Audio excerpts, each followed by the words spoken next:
Bhagavad-gītā As It Is, by His Divine Grace, A.C. Bhaktivedanta Swami Prabhupāda. Setting the scene. The Bhagavad-gītā is a battlefield dialogue between Sri Krishna, the Supreme Personality of Godhead, and Arjuna, his friend, devotee, and disciple. The dialogue consists of 700 verses in which the Lord brings Arjuna from the dark bewilderment of material consciousness to the stage of serene and joyful enlightenment regarding everything, literally. Krishna's purpose in coming into this world is nicely described in the 4th chapter, and there is no need to go over that here. But a note regarding the activities of Krishna and Arjuna, explaining how they came to be on that battlefield, ought to be quite helpful to the reader whose knowledge of Vedic literature is scant or nil. That literature is the most extensive, comprehensive, scientifically precise, and ancient scriptural material now existing in the world. It presents the paths of knowledge of the absolute truth in all aspects and from all angles of vision, clearly and elaborately. Srila Vyasadeva is an incarnation of God, who appeared on earth at about the same time as Krishna, the original person. Vyasadeva's purpose was to reconstruct and compile the Vedic wisdom so that it could be understood by the people of the coming age, the Kali Yuga, or Age of Quarrel. It is to Vyasadeva that we can attribute all the Vedic knowledge now in existence, for it was he who put it into writing.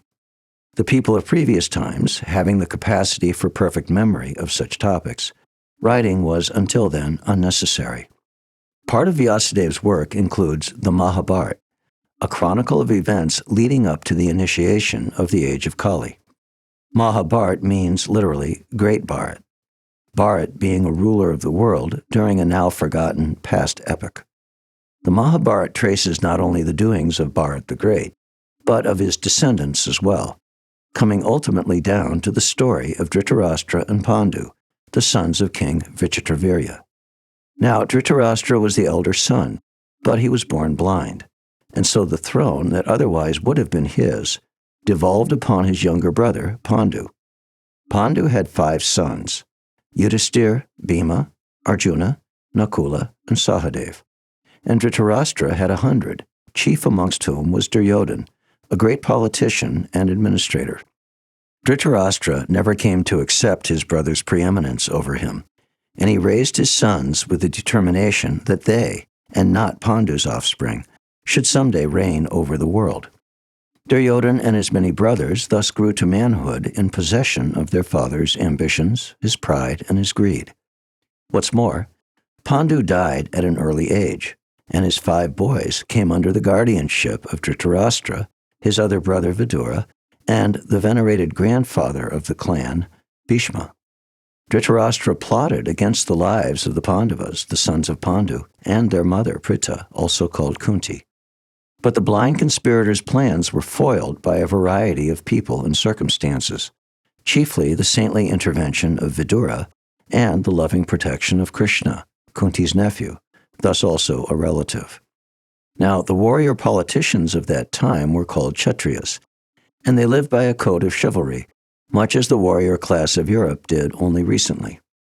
Part of the Kshatriya code forbade them to turn away from a challenge to a fight or to a gambling match. In this way, ultimately, the brilliant Duryodhana was able to cheat the 5 brothers of their kingdom, their wife Draupadi, and even their freedom, forcing them to spend 12 years hiding. When this time was up, the Pandavas returned to the court of Duryodhana and asked him to grant them some kind of administrative post. For it was also part of the Kshatriya code that a warrior might not enter into service or business, but must make his living as a ruler of some kind.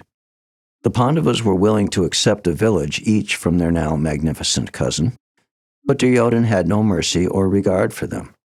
He informed them that he couldn't spare so much as enough land in which to drive a needle.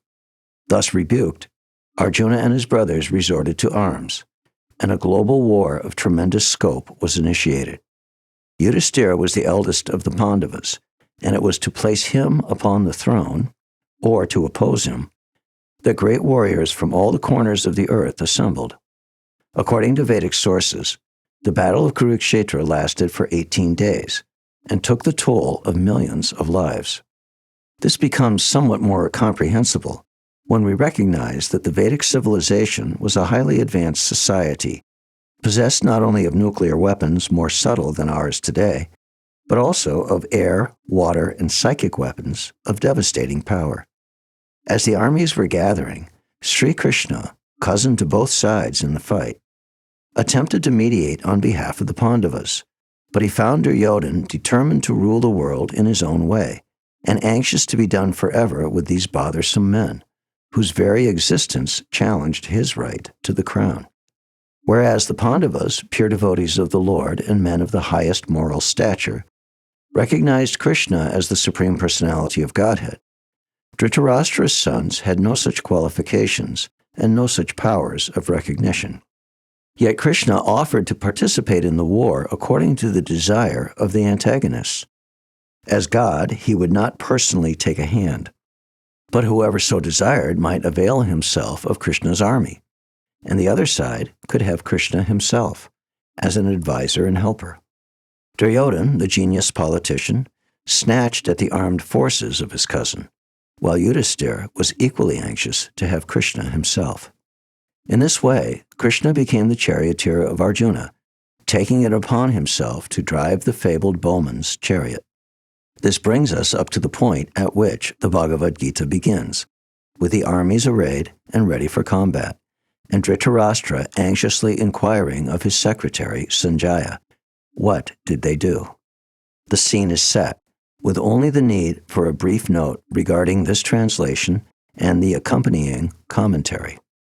The general pattern in translating the Bhagavad-gītā into English, followed by so many writers of so many such works, is to brush aside the personality of Krishna in order to make room for the translator's own concepts and philosophies. The history of the Mahabharata is taken as quaint mythology, and Krishna becomes a poetic device, an instrument for the presentation of some anonymous genius's concepts, or at best a historical minor personage. But the person Krishna is both the goal and the substance of the Gita, so far as the Gita speaks of itself. This translation, then, and the commentary which accompanies it, has as its purpose the determination to direct the reader to Krishna rather than away from him. In this, His Divine Grace A.C. Bhaktivedanta Swami's work is unique among all the translations and commentaries available in this language. Unique also is the fact that the Bhagavad-gītā is thus made wholly consistent and comprehensible, Krishna being the speaker of the Gita and its ultimate goal as well. This is necessarily the only translation that can present this great scripture in its true terms.